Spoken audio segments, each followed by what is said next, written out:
मेरे बच्चों को भी फिजिकली टॉर्चर करते थे मेरे ससुर, और मारते भी थे। मुझे भी मारा, मुझे भी पीटा। मेरे पापा के साथ रहती हैं और वो बहुत गलत इंसान है। इनके पास एक गन है, लाइसेंसी पिस्टल, जिसका वो हमेशा मुझे थ्रेट देते थे और हमेशा उसे कभी भी निकाल के खड़े हो जाते थे कि तू मेरे खिलाफ बोलेगी तो मैं तुझे भी मार दूंगा और बच्चे को भी मार दूंगा। पुलिस ने 1 रुपया नहीं खाया। पुलिस भी सच का साथ दे रही है। पुलिस को भी पता है कि कौन सच है कौन झूठ है।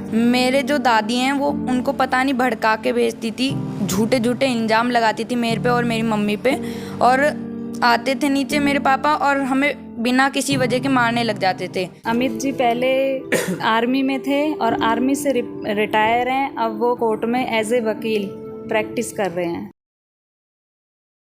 नमस्कार, मैं हूं हिमांशु और आप लोग देख रहे हैं इस वक्त झलको दिल्ली। हम मौजूद हैं देश की राजधानी दिल्ली के सोनिया विहार के सभापुर गांव में।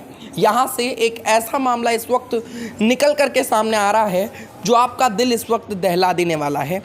ये मामला है धारा 154 का। जी हाँ, आपको बता दें इसके अंदर एक महिला है जिनका नाम मीनाक्षी है और इनको इनके पति द्वारा लगातार परेशान किया जा रहा है।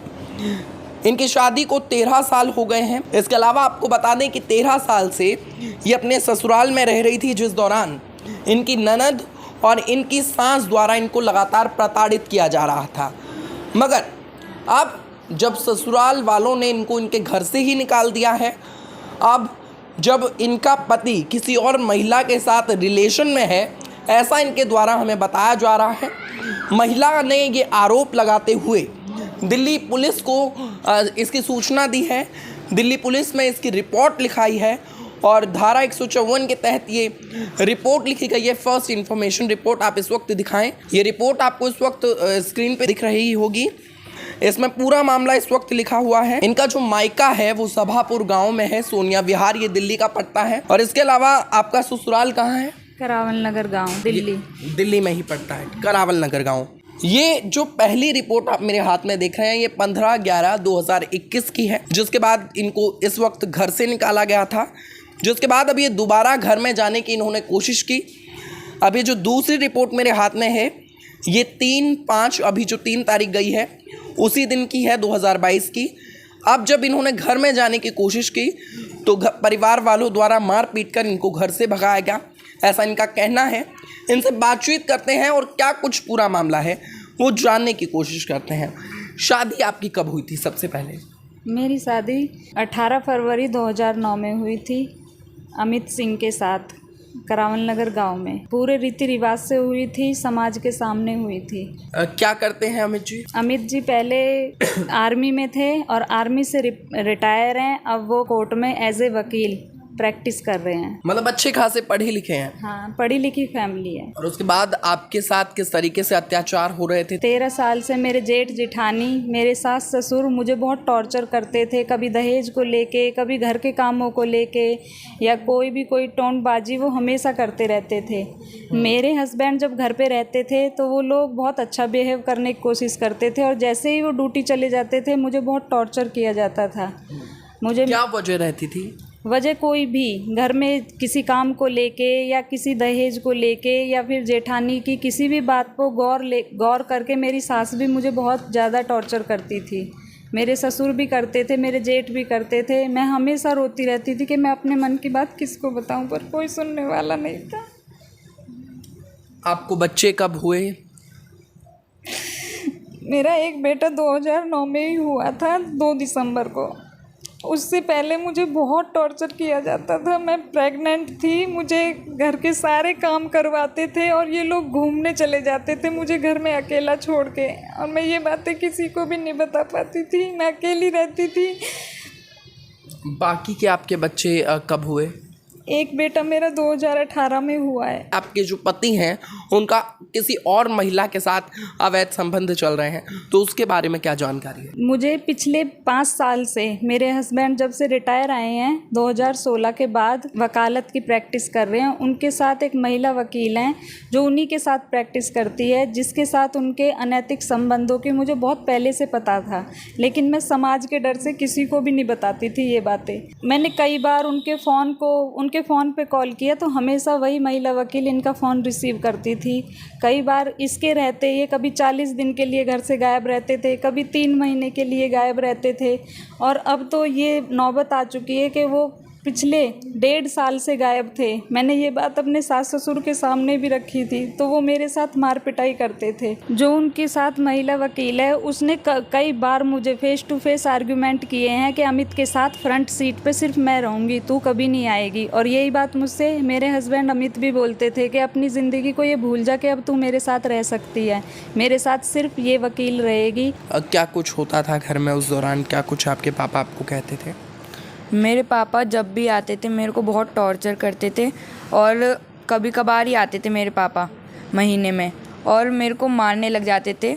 और हमारे घर में तो आते ही नहीं थे, सीधा ऊपर ही चले जाते थे अपने पापा मम्मी के पास। हम नीचे ही रहते थे और कभी नीचे नहीं आते थे। और जब भी नीचे आते थे ना तो एकदम ही मेरी मम्मी पे आते थे और मारने को हो जाते थे और मार भी देते थे बहुत बार। और हमें डॉगी डॉगी बुलाते थे, बड़ा डॉगी छोटा डॉगी। मेरा एक छोटा भाई है उसको भी डॉगी डॉगी बुलाते थे।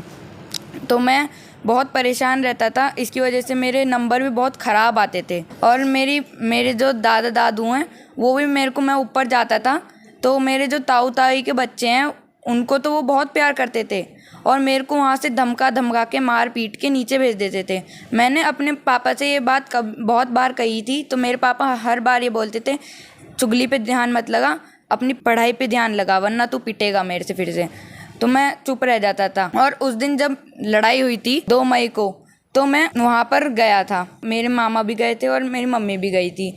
तो वो ना आए और सबके हेलमेट बजा दिए और जो उनके साथ आई थी ना वकील वो मेरे से बोली थी घर से बाहर निकलो और मेरे को पीटने लगी और मेरे 2 चाटे भी मारे। मुझे गांव की गवार बोला जाता था और बोला जाता था तू मेंटली डिस्टर्ब है, तू बदतमीज़ किस्म की लड़की है। और मैं हमेशा चुप रहती थी, कभी उनसे कोई आर्ग्यूमेंट भी नहीं करती थी, हमेशा एक कोने में बैठ के रो लेती थी लेकिन उनसे कुछ नहीं कहती थी क्योंकि इस बीच मेरे बड़े बेटे को बहुत पीटा जाता था और मुझे हमेशा टॉर्चर किया जाता था कि तू बोलेगी तो मैं इसको मारूंगा। तो बच्चों को भी हैरेसमेंट का शिकार होना पड़ रहा था? बहुत ज़्यादा। मेरे ससुर भी मेरे साथ बदतमीजी करते थे जिसको मैंने अमित को बताया था कई बार। उन्होंने हमेशा अपने पापा को भी धमकाया था इस चीज़ के लिए। मेरी पूरी फैमिली को वहाँ पता है कि मेरे ससुर ने मेरे साथ बदतमीजी की थी। और जब अमित 1 साल से घर नहीं आ रहा था तब मुझे बहुत ज़्यादा टॉर्चर किया जा रहा था, मारा पीटा जा रहा था मुझे और मेरे बच्चों को, पर अमित इस पर कोई ध्यान नहीं देता था। किस तरीके से फिजिकल टॉर्चर किया जाता था? मतलब मेरे ससुर हमेशा गलत तरीके से टच करते? वो हमेशा ये कहते थे ये हीजड़ा रह जाएगा। आपके बच्चों को? बड़े वाले को। क्या दहेज को लेकर के कोई बात थी? दहेज को लेके कई बार हुई है क्योंकि उन्होंने कई बार मेरे से पैसों की मांग की है।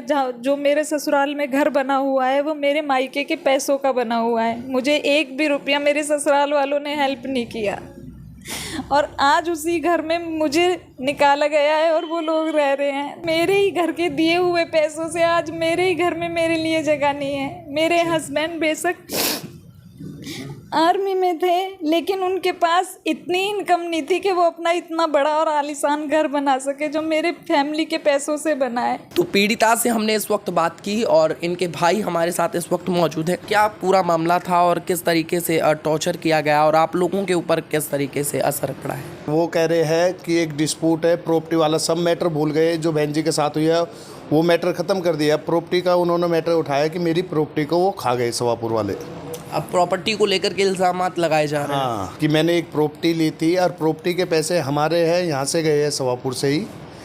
जो हमने 20 लाख रुपए की वहाँ प्रॉपर्टी ली थी और सेल डीड उन्होंने कहा था जिससे वो लेडीज से हम प्रॉपर्टी ले रहे हैं वो मीनाक्षी के ही नाम कर सकते हैं, नहीं तो प्रॉपर्टी नहीं मिलेगी। और हमने मना किया था, फिर हमको दबाव दे के उन्होंने कहा कि ले लो, 2 रुपये का किराए का साधन बन जाएगा। हमने वो प्रॉपर्टी ले ली। फिर उस प्रॉपर्टी पे मैंने शिव बाबा इंटरप्राइज लेडीज अंडर गारमेंट्स का मेरा काम था, उस पर मैंने लोन लिया 40 लाख रुपए का, जिसमें मॉर्गेज मैंने इस प्रॉपर्टी को धर दिया सेंट्रल बैंक के अंदर। उस प्रॉपर्टी में मेरी मार्केट में पेमेंट फंस गई। लास्ट में वो प्रॉपर्टी को बैंक ने मतलब वो रोक दिया, मतलब कि जैसे बोलते हैं स्टे कर दिया एक तरह से प्रॉपर्टी को। उसमें सील लग गई प्रॉपर्टी में। उसके बाद रिश्तेदार रिटायरमेंट आते हैं, जो हमारे अमित कुमार है, ये लॉ करते करते इन्होंने कहा बहन से हमारी से, सचिन से बोल कोई केस दे दे। ये प्रॉपर्टी के केस का लेटर आता है और वो बोलते हैं कि इस केस को मैं ही हैंडल कर लूँ। मगर देख लो भाई साहब, ये तो हमें सेटलमेंट करना है, जैसे भी है 2, 3, 4 तारीख जो भी लगेगी आप हैंडल कर लो, नहीं तो दूसरा वकील देख लेता हूँ।